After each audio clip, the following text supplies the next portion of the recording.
کچھ دائیں بائیں لوگ کیش کرا رہے ہوتے ہیں, دائیں بائیں کچھ لوگ ایسے ہوتے ہیں جو ان کے نام کو استعمال کر رہے ہوتے ہیں. تو وہ ٹھیک کا مطلب یہ نہیں کہ ان کے دائیں بائیں کوئی بھی ہوگا وہ بھی 100% ٹھیک ہی ہو. بہت ہم نے بھی اپنے ساتھ دیکھا ہے, ہم تو اتنے بڑے آدمی ہیں نہیں, لیکن ہمارے نام کے منجن لوگ بیچ رہے ہوتے ہیں, ہمارے نام پہ کیا کیا دو نمبریاں ہو رہی ہوتی ہیں. لیکن مولانا کو ہم ذاتی طور پہ جانتے ہیں, سخاوت کا دریا ہے, غریبوں کے لیے, مساکین کے لیے, اخلاق ان کے دیکھو یار, اتنا حوصلہ, اتنی برداشت میرے اندر تو نہیں ہے, صحیح بتا. عبادت گزار ہیں, تہجد گزار ہیں, تو لیکن طنز دیکھو, طنز دیکھو. ہر دوسرا آدمی مالداروں سے ملتے ہیں, غریبوں سے نہیں ملتے. تم نے ملتے ہوئے دیکھا ہے ان کو, غریبوں سے ملتے ہیں کہ نہیں ملتے؟ ان کی ویڈیوز آ جاتی ہیں جب دولت مندوں سے مل رہے ہوتے ہیں. ٹماٹر والے سے ملتے ہیں تو کوئی ویڈیو نہیں بنا رہا ہوتا, کیونکہ پروگراموں میں ویڈیوز بنتی ہے نا, ہر جگہ تھوڑی ویڈیو بنتی ہے. ہیجڑوں پہ محنت کریں تو یہ ان کا حوصلہ ہے, کہتے ہیں دیکھو ہیجڑوں کے پیچھے پڑے ہوئے ہیں. یار تم جاؤ 2-4 منٹ کسی ہیجڑے کے ساتھ بیٹھ کے تبلیغ کرو, اس کو تمہیں اندازہ ہو جائے گا. تو بس کر دو منفی باتیں پھیلانا, بس کر دو. اور پتہ ہے یہ منفیت بار بار, وہ بھی برا, وہ بھی برا, وہ بھی برا, وہ بھی ایسا, سب خراب ہیں, یہ صحیح ہے. 4-6 آدمی میں جو کمنٹس کر رہے ہوتے ہیں نیچے, منفی سوچتے رہنے سے نا انسان ڈپریشن کا ڈبہ بنتا ہے اور تھوڑے دنوں میں اپنی موت خود ہی مر جاتا ہے. مثبت سوچنا سیکھو, پازیٹو سوچنا سیکھو. سمجھتے ہو وہ انٹرویو لیا نا ان سے پوڈ کاسٹ میں, کہ آپ تو سادگی کی تعلیم دیتے ہیں اور خود آپ گاڑیوں میں گھومتے ہیں. تو سلیمان علیہ السلام سادگی کی تعلیم دیتے تھے کہ نہیں دیتے تھے, جن کا ہم واقعہ سن رہے ہیں؟ اور ایسا عرش رکھا ہوا تھا, آگے آ رہا ہے, ایسا تخت, لگژری تخت تھا کہ آپ کی سوچ جہاں ختم ہوتی ہے وہاں سے سلیمان علیہ السلام کا تخت شروع ہوتا ہے. تو دولت رکھنا سادگی کے خلاف نہیں ہے. سمجھتے ہو کہ نہیں سمجھتے؟ ایک صاحب کہنے لگے ایم ٹی جے کی پروڈکٹ کی قیمتیں دیکھو تو ہوش اڑ جاتے ہیں. تو مت خریدو نا, ساتھ والی غریب والی دکان سے خرید لو. بہت زیادہ قیمت پہ بیچ رہے ہیں تو مت خریدو بھائی. اور وہ کون سا دکان پہ بیٹھ کے بیچ رہے ہیں, تو نیچے لوگ ان کا بزنس سنبھالا ہوا ہے, نام ان کا استعمال ہو رہا ہے, اور اگر بیچ رہے ہیں ڈبل ٹرپل کر کے بیچ رہے ہیں تو آپ مت خریدو نا, آپ کا دماغ خراب ہے, وہیں سے لوگے آپ. انہوں نے کہا ہے کہ جو میرے ایم ٹی جے سے جو خوشبو نہیں خریدے وہ دار اسلام سے خارج ہے. مت خریدو یار, آپ بے وقوف ہو. تو پرسنل لائف میں اس طرح سے, جو میں نہیں کہہ رہا وہ فرشتے ہیں ان سے غلطی نہیں ہو سکتی, کوئی علمی لحاظ سے کسی پر کوئی اشکال ہو تو مہذب طریقے سے کیا جا سکتا, وہ ٹھیک ہے, وہ تو اللہ کے پیغمبر کے علاوہ کوئی بھی غلطی سے پاک نہیں ہے. حضرت مولانا طاری جمیل صاحب, ہم ان کی خاک کے برابر بھی نہیں ہیں. ان سے اللہ نے جو ہدایت کا کام لیا اس کا 10واں حصہ بھی ہم نہیں کر سکے. بہت بڑے بزرگ ہیں, لیکن کوئی کتنا بھی بڑا عالم ہو اس سے مسٹیک ہو سکتی ہے. حضرت سے یہ غلطی ہوئی ہے کہ انہوں نے ایک بھری محفل میں یہ بتایا کہ گاؤں میں ایک عورت کے 10 بچے تھے, تو میں نے اس عورت کو مشورہ دیا کہ آپریشن کر لو. چونکہ یہ ایک نجی مجلس میں بات ہوتی تو پھر تو میری کیا اوقات ان کے سامنے کہ میں ان کو غلطی پر تنبیہ کروں, میری تو کوئی اوقات نہیں ہے. لیکن چونکہ ایک بھری محفل میں بات ہوئی ہے اور ان کی ایک بڑی ویلیو ہے, اہمیت ہے, بہت سے لوگ ان کے اس تبصرے سے, بہت سی عورتیں وہ مس گائیڈ ہو سکتی ہیں اور وہ آپریشن کرا سکتی ہیں کہ بچہ آئندہ نہ ہو. تو حضرت سے یہ خطا ہوئی ہے, اور ہر آدمی سے ہو سکتی ہے خطا. ہمیں بات وہ لینی ہے جو اللہ اس کے رسول کی ہے. بات آئیے سمجھ میں, 10 بچے بھی ہو جائیں, 20 بھی ہو جائیں, عورت آپریشن, حضرت نے جو یہ ان کو مشورہ دیا نا اس گاؤں کی عورت کو, یہ غلط مشورہ دیا. غلطی ہوتی ہے, مجھ سے بھی ہوتی ہے, میں بڑی بڑی مسٹیک کرتا ہوں, اور ہم سے تو زیادہ ہوتی ہے, ان سے کم ہوتی ہے, لیکن یہ بہت بڑی مسٹیک ہوئی ہے حضرت سے, جو کہ ہر ایک سے ہو سکتی, لیکن یہ غلط ہے, حرام ہے. 10 کیا 15 بچے بھی ہو جائیں, آپ حمل روکنے کے لیے آپریشن نہیں کر سکتے, نہ مرد نس بندی کر سکتا ہے. اس کی دلیل کیا ہے؟ دلیل اس کی یہ ہے کہ اللہ نے انسان کو اس کے جسم میں کانٹ چھانٹ کی اجازت نہیں دی. خودکشی کیوں حرام ہے؟ آپ اپنے آپ کو مار نہیں سکتے. آنکھ پھوڑنا جائز ہے اپنی, کیونکہ آنکھ میں دیکھنے کی طاقت ہے. آپ کو یہ اجازت نہیں ہے کہ آپ اپنی آنکھ سے دیکھنے کی طاقت ختم کر دیں. کانوں میں اللہ نے سننے کی طاقت رکھی, آپ کان کی خودکشی نہیں کرا سکتے, یعنی جیسے اپنے آپ کو نہیں مار سکتے تو کسی عضو کو بھی نہیں مار سکتے آپ. بات آ رہی ہے سمجھ میں؟ تو اسی طرح یاد رکھو, عورت میں جو اللہ نے قوت تولید رکھی ہے, کوئی ایسا طریقہ اختیار کرنا کہ یہ سرے سے قوت ہی ختم ہو جائے, تو عورت نے اپنے اس عضو کو ناکارہ بنا دیا. تو جیسے آنکھ کو اندھا بننا جائز نہیں آپ کے لیے, ناک کاٹنا, کان کاٹنا جائز نہیں, تو اسی طرح عورت کے لیے قوت تولید ختم کرنا حرام ہے, کیونکہ یہ قرآن کے بالکل خلاف ہے. قرآن میں آتا ہے کہ شیطان نے یہ کہا کہ میں ان کو حکم دوں گا فَلَا يُغَيِّرُنَّ خَلْقَ اللَّهِ, اللہ یہ اتنے باغی ہو جائیں گے کہ تیری بنائی ہوئی تخلیق کو تبدیل کرنے شروع کر دیں گے. یہ یعنی تو نے جو جس ڈیزائن میں پیدا کیا ہوگا نا اس تخلیق کو کیا کر دیں گے یہ. تو عورت میں اللہ نے تولید کی صلاحیت رکھی ہے.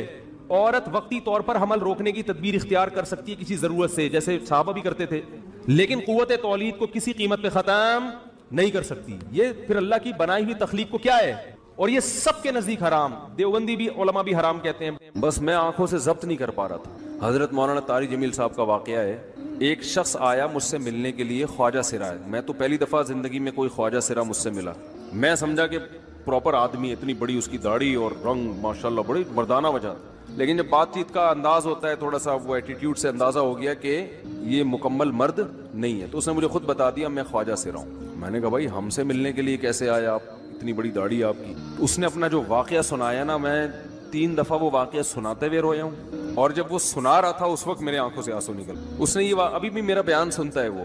اس نے واقعہ سنایا کہ میں جب پیدا ہوا تھا نا تو میں خواجہ سرا تھا. گھر میں ایسا بچہ پیدا ہو جائے والدین کی طرف سے عزت نہیں ملتی. جب 10-12 سال کا ہوا تو نہ بھائی مجھے عزت دے رہا ہے اور نہ میرا والد مجھے عزت دے رہا ہے. میں بھائی کے ساتھ کہتا ہوں مجھے باہر لے کے جاؤ تو وہ کہتے ہیں لوگ میرا مذاق اڑائیں گے تمہیں دیکھ کے. ظاہر ہے اس کی حرکتیں تھوڑی زنانہ لڑکیوں والی حرکتیں ہوتی ہیں, اور والد بھی کہیں محفلوں میں نہیں لے کے جا رہے, ایک مذاق اڑایا جاتا ہے. کہنے ایک دفعہ میں کہیں گزر رہا تھا تو یہ جو ہوتے ہیں نا خواجہ سراؤں کی پوری ایک جماعت تھی, انہوں نے مجھے پہچان لیا, دیکھا اتنا اچھا. اس وقت نہ اس کی داڑھی اور یعنی اس میں خواتین والی ہی علامتیں تھیں زیادہ, تو انہوں نے مجھے کہہ رہے ہیں اتنی عزت دی, کھانا کھلایا اور اپنے گرو کے پاس لے کر گئے, اور گرو نے کہا کہ تم ہمارے ایجنٹ بن جاؤ, ہم تمہیں پھر اب ڈانس ماس کروائیں گے, آدھے تمہارے آدھے ہمارے, جو بھی اس کا سیٹ. کہہ رہے مجھے پہلی دفعہ کہیں عزت ملی تو, لیکن میرے ابا کو پتہ چل گیا تو ابا نے لا کے طبیعت سے کوڑ دیا کہ دوبارہ ان میں نہیں بیٹھنا.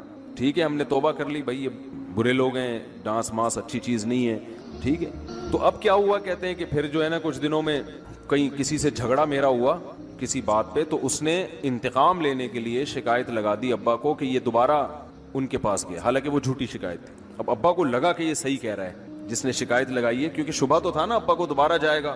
ابا نے پھر مارا, تو کہہ رہے ہیں میں بول رہا ہوں کہ میں نے یہ کام نہیں کیا, میں نہیں جا رہا ان کے پاس, میں نہ ناچ گانا سیکھ رہا ہوں, کچھ بھی نہیں. لیکن ابا نے اس کی باتوں میں آ کے انکوائری نہیں کی ہوگی پوری, وہ سمجھے ہوں گے کہ بھئی ایسا ہی ہے, تو ابا نے پھر کٹائی لگائی. تو اس کے دل میں منفی جذبات پیدا ہو گئے اور یہ گھر سے بھاگ گیا کہ بھئی مجھے ویسے تو عزت نہ یہاں مل رہی ہے اور میں ذلت برداشت بھی کر رہا ہوں, تو بھی کہہ رہے میں وہاں چلا گیا. تو جب میں وہاں گیا ہوں نا خواجہ سراؤں کے ہاں, تو وہی گرو اور ڈانس, اور پھر اس نے مشہور کچھ ایکٹروں کے نام بتائے جن کے ساتھ ہم ڈانس کرتے تھے, اور پیسے آنا شروع ہو گئے, آدھے گرو کی جیب میں آدھے ہماری, اور ہٹو بچوں لیکن ظاہر ہے یہ کوئی عزت دار راستہ تو نہیں ہے نا. کہہ رہے ہیں کہیں سے تبلیغی جماعت میں حضرت مولانا طارق جمیل صاحب آ گئے, انہوں نے اجازت مانگی, ہمارے گرو کو پیغام بھیجا بھائی مجھے ایک دفعہ یہاں آ کے دعوت دینے دو. اس نے اجازت دے دی, آ جاؤ بھائی. بیان کیا, ان کو سمجھایا بھائی یہ زندگی نہیں ہے, اللہ کی سیروزے کے لیے بہرحال ترغیب دی. کہہ رہے ہیں میں تیار ہو گیا, باقی لوگ تیار نہیں ہوئے, میں تیار ہو گیا. کہہ رہے میں نے گرو سے اجازت لی, اس نے کہا جاؤ لگا لو سیروزہ. تو کہتا ہے کہ جب میں حضرت کے گھر پہ گیا ہوں نا تو حضرت پہلے سے دروازہ کھول کے ایسے انہوں نے دونوں بازو پھیلائے ہوئے تھے استقبال کے لیے, پہلے سے کھڑے ہوئے تھے علماء کے ساتھ. کہتے اتنے مشہور آدمی, اتنی بڑی سیلیبریٹی, اور اتنے بڑے بڑے علماء, ان کی پگڑیاں, ان کے اتنا خوبصورت لباس, جو خود عزت دار لوگ ہیں. کہہ رہے ایسے جو ہے نا میرے استقبال کے لیے دونوں بازو پھیلا کر کھڑے ہوئے, اور ایسے مجھے بیٹا بنا کے نا اپنے سینے سے لگایا کہ تو میرا بیٹا ہے. کہہ رہے خدا کی قسم مجھے زندگی میں پہلی مرتبہ ایسی عزت ملی مجھے کسی سے, اور اس عزت دینے میں مولانا کا کوئی مفاد, بولو بھائی, کچھ بلکہ ذلت ہوگی نا. لوگ کہتے ہیں خواجہ سرا کو بیٹا بنایا ہوا ہے, اور اس وقت تو اس میں بیچارے میں کچھ زنانہ سی علامتیں بھی تھیں. تو خواجہ سرا کو کیا دے رہے ہیں, عزت دے رہے ہیں. کیا کسی تاجر پہ محنت کرو تو تھوڑا چندہ دے دے گا مدرسے, وہ ایسا ہی ہے نا. اور کسی افسر پہ محنت کرو تو تعلقات کیا ہو جائیں گے, جب وہ دین پر آئے گا تو اس سے کیا فائدہ. اس کو تو باپ ایسے ان لوگوں کو ریجیکٹ کر دیتے ہیں, بھائی اپنانے سے. کہہ رہے مجھے یہ اپنا رہے ہیں, ایسے سینے سے لگایا انہوں نے, اور مجھے سہروزے کی جماعت میں اپنے ساتھ لے کر گئے, کھلاتے تھے, بڑا خیال رکھوایا میرا. کہہ رہے اس کے بعد پھر میں نے گرو سے اجازت لی, وہ گرو چھوڑتے تھوڑی ہے, ان کو پیسے ویسے دیے, جان چھڑائی نا, وہ بھی غلامی کی طرح نکلنا پڑتا ہے. پیسے دیے پتہ نہیں کتنے لاکھ یا کتنے ہزار روپے, وہاں سے پھر نکل کے 4 مہینے اس میں بھی خیال کیا.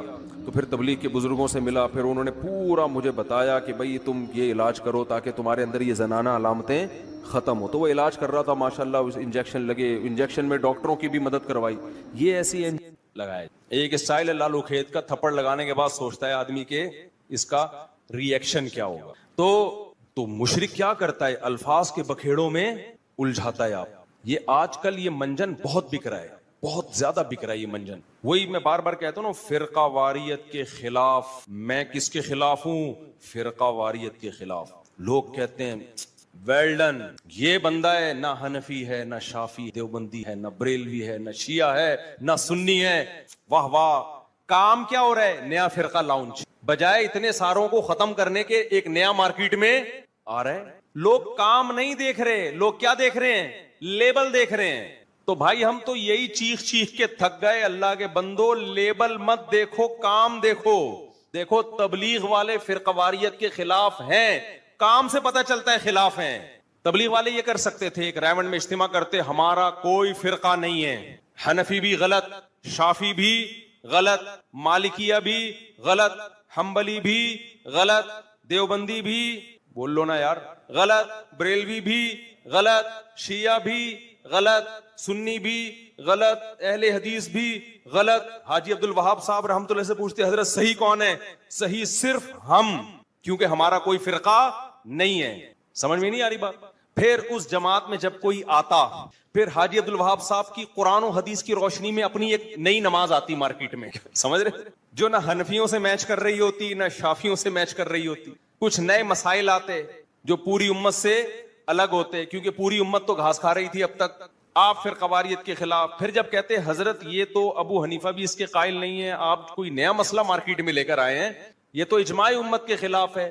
وہ کہتے ہیں میں کسی کو نہیں مانتا, میں صرف قرآن کو اور حدیث کو مانتا ہوں, اور سہروزے کی جو جماعتیں میں نکالوں گا ان جماعتوں میں یہی سکھایا جائے گا کہ صرف قرآن حدیث, اور قرآن حدیث کا مطلب یہ ہوگا کہ باقی سارے کیا ہیں غلط.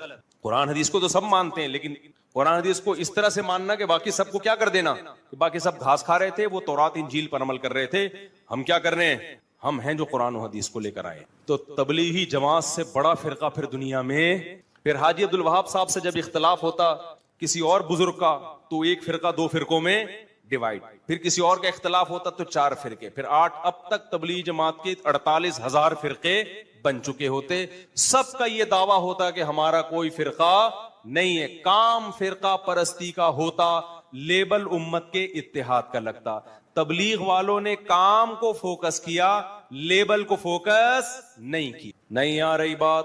اب میں بتاتا ہوں تبلیغ والوں نے کیسے فرقواریت ختم کی ہے.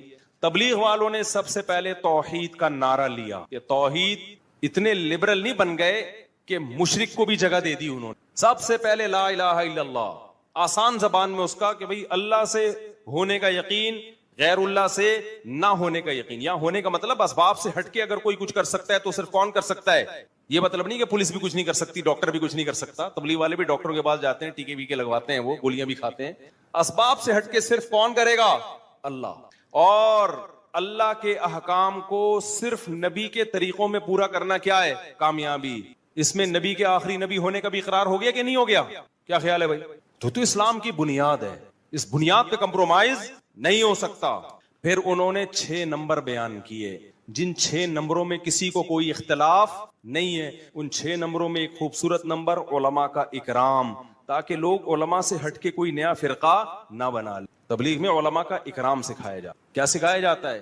علماء کا اکرام. اس لیے آپ تبلیغ میں جاؤ, کوئی ٹانگیں چوڑی کر کے نماز پڑھ رہا ہے, کوئی پتلی کر کے نماز پڑھ رہا ہے. عرب بھی ہیں اس میں, مصر کے لوگ بھی ہیں اس میں, افریقہ کے لوگ بھی ہیں اس میں, مراکش کے لوگ بھی ہیں. حالانکہ سب کی نمازیں تھوڑی تھوڑی ڈفرینٹ, اور صحابہ میں بھی یہ نمازیں تھوڑی تھوڑی ڈفرینٹ تھیں. تو صحابہ میں فرقے تھے کیا فرقے؟ صحابہ میں رفع الیدین کرنے والے بھی, نہیں کرنے والے بھی, زور سے آمین والے بھی, آہستہ آمین والے بھی. تبلیغ نے اپنے عمل سے بتا دیا کہ جب صحابہ میں ڈفرینٹ قسم کی نمازیں ہو کے بھی ان کا ایک فرقہ ہو سکتا ہے, تو ان ڈفرینٹ نمازوں کو مناظروں کر کے ختم کرنے کی ضرورت نہیں ہے. اللہ اس امت میں اسی ڈفرینٹ قسم کی نمازوں کے ساتھ ہی اس امت کو متحد دیکھنا چاہتا ہے. تو تبلیغ میں رفع الیدین والے بھی ملیں گے, اور نہ کرنے والے بھی, زور سے والے بھی, اور زور سے آمین والے بھی, آہستہ آمین والے بھی. انہوں نے کہا بھائی صحابہ کا یہ ہیڈک تھا ہی نہیں, جس کو جو حدیث پہنچی عمل کر لیا اس نے, جس کو جس عالم پر اعتماد ہوا اس کی رائے پر عمل کر لیا. پوری دنیا میں اس وقت مسلمانوں کا سب سے بڑا نیٹ ورک کون سا ہے؟ تبلیغ. توحید پر کمپرومائز نہیں, ختم نبوت پہ کمپرومائز نہیں کیا انہوں نے, کیونکہ اللہ سے ہونے کا یقین اور اللہ کے حکام کس کے طریقے پر؟ نبی. اس میں مرزا قادیانی کی جگہ نہیں ہے. باقی بھائی حدیث کی تشریحات میں اختلاف ہو سکتا ہے. آپ چاہتے ہو میں اپنی رفع الیدین والی نماز پوری امت پہ تھوپ دوں, اس سے اختلاف ختم نہیں ہوگا, اس سے اختلاف بڑھے گا. امت کا آدھے سے زیادہ طبقہ ہمیشہ رفع الیدین کے بغیر نماز پڑھتا آیا ہے. اسی طرح آپ بغیر رفع الیدین والی نماز رفع الیدین والوں پر تھوپنے کی کوشش کرو, اس تھوپنے سے اختلاف ختم نہیں ہوگا, اس سے اختلاف بڑھے گا, کیونکہ بہرحال بہت سارے صحابہ رفع الیدین کے قائل بھی, بعض صحابہ رفع الیدین کے قائل بھی تھے, اور بخاری مسلم کی حدیث ہے. اختلاف اس میں کہ آخری دم تک کیا کہ نہیں کیا, تو اختلاف ختم نہیں ہو سکتا. تو اگر آپ ایک نماز بھی تھوپو گے دوسرے پر, تو اس سے لیبل اتحاد امت کا لگے گا, کام کیا ہوگا, اختلاف امت. تو تبلیغ نے لیبل نہیں لگایا, تبلیغ والوں نے کیا کیا ہے, کام کر کے دکھایا ہے. اور آج بہت سارے اسکالر اتحاد کا لیبل لگا رہے ہیں, کام کر رہے ہیں امت کو توڑنے کا. اور جتنے نئے فرقے بنے ہیں نا, جنہوں نے چاروں مذاہب کو ختم کرنے کی کوشش کی ہے کہ بھئی حنفی, شافعی, مالکی, حنبلی یہ چاروں غلط, ایک پہ آ جاؤ, ان کے 4 سے بھی زیادہ فرقے ہوئے ہیں, سمجھ رہے ہو, ان کے درجنوں فرقے ہوئے ہیں پھر, یعنی وہ جمع نہیں ہوئے. ہونا تو یہ چاہیے تھا چاروں کو ایک بنا دیا جاتا نا, یا 4 تک رہنے دیا جاتا. جب انہوں نے یہ کوشش کی کہ 4 کو ختم کر کے ایک پہ لائیں, تو کوشش کرنے والے خود درجنوں میں بٹ گئے. اب میں نام نہیں لینا چاہتا ان فرقوں کے کہ یہ فرقہ, یہ فرقہ, وہ وہی پھر نفرتیں پھیلتی ہیں اور کچھ بھی حاصل نہیں ہیں. کھانا کھاتے ہیں, اسباب کی بالکل نفی کرتے ہیں, گھر بار کی پرواہ نہیں کرتے, سب چھوڑ کر صرف توکل پہ چل رہے ہوتے ہیں, اور قرآن اور مستند احادیث چھوڑ کر فضائل اعمال پڑھتے ہیں جس میں متعدد ضعیف روایات ہیں, اور جو روایات اللہ کے راستے یعنی جہاد سے متعلق ہیں ان کو تبلیغی جماعت پر منطبق کرتے ہیں. براہ کرم ان اشکالات کا جواب دیجئے. معاذ صاحب کراچی سے. معاذ صاحب نے بہت سارے سوال کیے ہیں. پہلا سوال یہ کہ یہ لوگ مسجد میں قیام کرتے ہیں, مسجد میں سوتے ہیں, تو بھائی مسجد میں قیام کرنا بھی جائز ہے, مسجد میں سونا بھی جائز ہے. حضرت علی رضی اللہ تعالیٰ عنہ مسجد میں ہی تو آرام فرما رہے تھے جب رسول اللہ صلی اللہ علیہ وسلم ان کے پاس گئے, تو مسجد نبوی کی مٹی آپ کے رخسار مبارک پہ لگ گئی تھی, تو اسی پہ نبی صلی اللہ علیہ وسلم نے ابو تراب سے آپ کو خطاب کیا ہے, مٹی والے. حضرت عمر نے ساری زندگی کے لیے اپنی کنیت ابو تراب ہی کر دی. تو ہاں, صرف سونے کے لیے مسجد میں جانا, گپے مارنے کے لیے مسجد میں جانا, یہ ٹھیک نہیں ہے. تو تبلیغ والے گپے مارنے کے لیے تو نہیں جاتے نا, وہ تو دین کی تبلیغ کے لیے جاتے ہیں. تو جائز ہے, سونا بھی جائز ہے, قیام کرنا بھی جائز ہے, اعلان کرنا بھی. اعلان بھی کوئی بچوں کی گمشدگی کا اعلان تو نہیں کر رہے ہوتے کہ ایک بچہ نیلے رنگ کی لیکر اور پیلے رنگ کا بنیان پہنا ہوا ملا ہے, جن صاحب کا ہو آ کے لے جائیں. تو وہ تو دین کا اعلان کر رہے ہوتے ہیں, تو کوئی حرج نہیں ہے اس میں. رہا یہ مسئلہ کہ کھانا کھاتے ہیں, تو مسجد میں کھانا کھانا بھی جائز ہے, ناجائز ہونے کی کوئی دلیل نہیں ہے. ہاں, مسجد کے آداب کا خیال کر کے کھانا کھانا چاہیے. اعتکاف والے نہیں کیا کھانا کھاتے مسجد میں. اسباب کی بالکل نفی کرتے ہیں وہ. اچھا, یہ کہتے ہیں اسباب کی نفی کرتے ہیں, یعنی اللہ سے ہوتا ہے, اللہ کے علاوہ سے نہیں ہوتا. تو یاد رکھیں, تبلیغ والے جب یہ کہتے ہیں نا اللہ کے علاوہ سے نہیں ہوتا, تو اس کا مطلب یہ ہوتا ہے کہ اصل کرنے والا اللہ ہے. وہ یہ نہیں کہتے کہ اسباب اختیار نہ کرو. اسباب اختیار تو کرتے ہیں, تبلیغ والے بھی تو اسباب اختیار کرتے ہیں. رائے میں ڈاکٹر بھی بیٹھے ہوئے ہوتے ہیں, کوئی بیمار ہو جائے گا تو ڈاکٹر اس کا علاج کریں گے. سیکیورٹی کا انتظام بھی ہوتا ہے, پانی کا ٹینک بھی ہوتا ہے. اگر وہ اسباب کی بالکل نفی کر رہے ہوتے تو وہ کہتے کہ نہ ہمیں پانی کی ضرورت, نہ واش روم کی ضرورت, بیت الخلا بھی اللہ کرا دے گا, اور جناب وضو بھی اللہ کرا دے گا, پانی کی ضرورت نہیں ہے. اور باہر جو ہوٹل بنے ہوتے ہیں کھانے کے, ان کو بھی اڑا دیتے کہ چلو یہاں سے جاؤ, یہ سارے لوگ اللہ سے مانگیں گے, آسمان سے دسترخوان اترے گا. تو ہر چیز کا ایک مطلب ہوتا ہے. تبلیغ والے جب یہ کہتے ہیں کہ اللہ سے ہوتا ہے, اللہ کے علاوہ سے نہیں ہوتا, اس کا مطلب یہ ہے کہ اللہ کے علاوہ سے جو ہوتا ہوا نظر آ رہا ہے, اس میں بھی کرنے والی ذات اللہ کی ہے. تو اس لیے اصل نظر اللہ پہ رکھو. اسباب اختیار کرو, مگر دل میں یہ عقیدہ رکھو کہ ان اسباب میں جان اللہ ڈالے گا. اللہ نہیں چاہے گا تو پوری دنیا کے بھی اسباب اختیار کر لیں, کچھ نہیں ہوگا. تو یہ اصل کانسیپٹ ہے تبلیغ جماعت والوں کا, اور یہ بالکل شریعت کے عین تقاضوں کے مطابق ہے. ہاں, کوئی عامی آدمی جس کو علم نہ ہو, وہ اسباب کی بالکل یہ نفی کر دے اور وہ کہے کہ دکان چلانی نہیں ہے, بس اللہ رزق دے گا, تو پھر تبلیغ کے اکابر اس سے بری و ذمہ ہیں. وہ اس کا اپنا مسئلہ ہوگا, اپنا ذاتی وہ ہوگا. وہ تبلیغ والے جو علماء ہیں وہ ایسی باتیں نہیں کرتے, یا ان کا یہ کانسیپٹ نہیں ہے.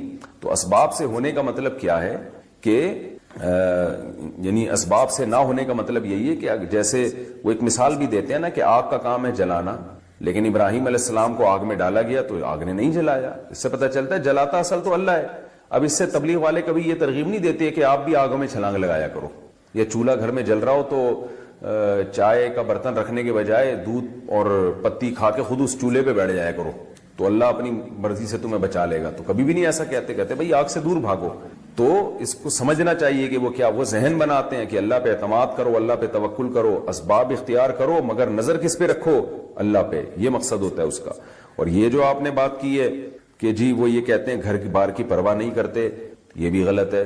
کہتے ہیں سب چھوڑ کر صرف توکل پہ چل رہے ہوتے ہیں. کچھ لوگ ایسا کرتے ہیں، بالکل کرتے ہیں، میں نے بھی دیکھا ہے. بیوی بچوں کی تربیت کی بھی فکر نہیں ہوتی، ان کے بزنس کی بھی، کاروبار کی بھی، کھلانے کی بھی فکر نہیں ہوتی. چلے کے لیے نکل گئے، 4 مہینے کے لیے نکل گئے، پیچھے بیوی بچے دھکے کھاتے پھر رہے ہیں، کھانے کو نہیں ہے. یقیناً کچھ لوگ ایسا کرتے ہیں، مگر یہ کچھ لوگ تبلیغ کے اکابر کی اجازت سے نہیں کر رہے ہوتے. میرا خود تجربہ ہے، کراچی اجتماع میں ایک شخص آیا، یونیورسٹی میں پڑھ رہا تھا، بزرگوں کے پاس گیا کہ میں وقت لگانا چاہتا ہوں، 4 مہینے کے لیے جانا چاہتا ہوں. میں خود اس کا گواہ ہوں. ان کو مشورہ دیا تبلیغ کے اکابر نے کہ پہلے آپ اپنی تعلیم یا امتحان مکمل کر لیں، کیونکہ یہ آپ کا ورنہ ادھورا رہ جائے گا. اسے جیسے ہی کمپلیٹ کریں پھر آپ 4 مہینے کے لیے نکل جائیں. بعض دفعہ تو رائیونڈ سے واپس کیا جاتا ہے. پھر یہ بھی پوچھا جاتا ہے کہ وہ اگر بتائے نا کہ میرے گھر میں کوئی کھانے کا ذریعہ نہیں، آمدن کا ذریعہ نہیں، بس میں اللہ توکل نکل رہا ہوں، تبلیغی اکابر کبھی بھی اس کو نہیں جانے دیتے. تو اگر کوئی جا رہا ہے تو وہ خود سے کر رہا ہے یہ کام، آپ اس کو تبلیغ کے کھاتے میں نہیں ڈال سکتے. اچھا بھائی، اور یہ جو کہہ رہے ہیں کہ قرآن اور مستند احادیث کو چھوڑ کر فضائل اعمال پڑھتے ہیں جس میں متعدد ضعیف روایات ہیں، یہ بات بھی غلط ہے. فضائل اعمال میں زیادہ تر احادیث صحیح ہیں، ضعیف حدیثیں کم ہیں. اور جو ضعیف حدیثیں ہیں بھی تو وہ مسائل کے بارے میں نہیں ہیں، وہ فضائل کے بارے میں. بہت بڑے بڑے علماء محدثین گزرے ہیں جن کا یہ کانسیپٹ تھا کہ ایک عمل کی فضیلت اگر صحیح حدیث سے ثابت ہو تو اس کی فضیلت کو 4 چاند لگانے کے لیے ضعیف حدیث پیش کی جا سکتی ہے. یہ تو بہت زیادہ ہے. تبھی حدیث کی کتابوں میں صحیح حدیث کے ساتھ ضعیف حدیثیں بھی بھری ہوئی ہیں. تو وجہ اس کی یہی ہے کہ بھئی اس سے کوئی شرعی مسئلہ ثابت نہیں ہو رہا. فضائل اعمال مسائل کی کتاب تو ہے نہیں. تو یہ ان کا کانسیپٹ تھا کہ بھئی ایک چیز جیسے نماز کی فضیلت پر صحیح حدیثیں بہت ہیں، وہ صحیح حدیثیں بھی فضائل اعمال میں ہوں گی، کچھ ضعیف حدیثیں بھی ہوں گی، لیکن وہ ضعیف حدیثیں اسی صحیح حدیث کی تائید کر رہی ہوتی ہیں. تو اس لیے یہ ایک نعرہ پوری دنیا میں خام خواہ میں پھیلا دیا گیا ہے کہ فضائل اعمال میں من گھڑت قصے ہیں، فضائل اعمال میں ضعیف روایتیں. ایسا نہیں ہے. ضعیف روایتیں بھی ہیں لیکن بہت ساری صحیح روایتیں بھی ہیں، اور ان سے جو مضمون ثابت ہو رہا ہے وہ شریعت کے مطابق ہے. ہاں کچھ جگہیں ایسی ہیں جہاں مسائل ہیں اور اس میں ضعیف حدیث ہے، تو وہ غلط بات ہے. وہ پھر آپ علماء سے پوچھیں گے تو علماء آپ کو بتا دیں گے. تو ایسے تو دنیا میں کوئی بھی کتاب ایسی نہیں ہے جو نقص سے پاک ہو. صرف اللہ کی کتاب قرآن ہے جس میں کوئی عیب نہیں ہے، وہ ہر قسم کے نقص سے پاک ہے. باقی تو دنیا میں ہر کتاب میں کچھ نہ کچھ سقم پایا جاتا ہے. کوئی بھی کتاب لیں گے کچھ نہ کچھ سقم ہوگا اس کے اندر.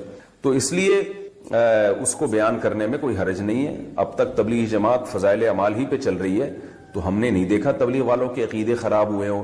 بلکہ تبلیغ والے جتنے توحید پرست ہوتے ہیں اتنے تو ہمیں دوسروں میں توحید نظر نہیں آتی. کبھی نہ قبروں پہ جاتے ہوئے دیکھیں گے آپ، نہ کبھی کسی قبر سے مانگتے ہوئے دیکھیں گے. اللہ پہ اعتماد اور توکل کرتے ہیں. تو یہ تو سارا فضائل اعمال کا نتیجہ ہے. ایک اور اعتراض فضائل اعمال پہ یہ کیا جاتا ہے کہ اس میں من گھڑت قصے ہیں. یہ بات بھی غلط ہے. من گھڑت کی ڈیفینیشن کیا ہے؟ من گھڑت کا مطلب یہ ہے کہ شیخ الحدیث مولانا زکریا رحمۃ اللہ علیہ اپنی طرف سے کوئی قصہ سنا دیں جو انہوں نے نہ خود اپنی آنکھوں سے دیکھا ہو اور نہ اس کی ان کے پاس کوئی سند ہو. اس کو من گھڑت کہتے ہیں. آپ نے کوئی قصہ سنایا، لوگ پوچھیں گے بھائی یہ قصہ من گھڑت ہے، آپ کہیں گے کیوں؟ وہ کہتے ہیں آپ نے دیکھا اپنی آنکھوں سے؟ آپ کہیں نہیں نہ میں نے تو دیکھا بھی نہیں. پھر کسی مستند آدمی سے سنا؟ نہیں جی. پھر ہم کہہ سکتے ہیں بھائی یہ من گھڑت ہے. لیکن آپ نے ایک واقعہ سنایا، اگلا کہہ رہا ہے من گھڑت ہے، آپ دلیل دے رہے ہو بھائی میں نے خود اپنی آنکھوں سے دیکھا ہے، تو اب من گھڑت کہاں سے ہو گیا؟ یا کسی قابل اعتماد آدمی کا حوالہ دیا کہ اس نے یہ واقعہ بیان کیا ہے، تو اب من گھڑت نہیں رہا. تو فضائل اعمال میں جتنے بھی کرامت کے واقعات ہیں، جتنے بھی اس طرح کے واقعات ہیں جو محیر العقول ہیں، وہ کرامت کے واقعات ہیں. تو فضائل اعمال میں نے جس کتاب سے لیا ہوتا ہے اس کتاب کا حوالہ دیا ہوتا ہے، اور وہ کتاب کے مصنف بڑے بڑے محدثین، بڑے بڑے مورخین ہیں. تو قابل اعتماد لوگوں کے حوالوں کے ساتھ وہ واقعات لکھے ہوئے ہیں، تو ان کو من گھڑت کس بیس پہ کہہ دیا آپ نے؟ تو اس لیے یہ الزام برائے الزام ہے، اس کی کوئی حقیقت نہیں ہے. ہاں یہ ضرور ہے کہ ویسے ہم چھوٹا منہ بڑی بات کرتے ہوئے کہ ہماری کیا حیثیت ہے، لیکن ہم میں کیا بعض بڑے علماء بھی ہم نے دیکھے ہیں، وہ تبلیغ کے اکابر کو ایک مشورہ دیتے ہیں کہ بھئی اب چونکہ کام پوری دنیا میں بہت زیادہ پھیل گیا ہے، بہت زیادہ پھیل گیا ہے، تو بین الاقوامی سطح پہ کام ہو رہا ہے، تو ایسی کتاب آنی چاہیے جو بالکل بے غبار ہو، جس میں ساری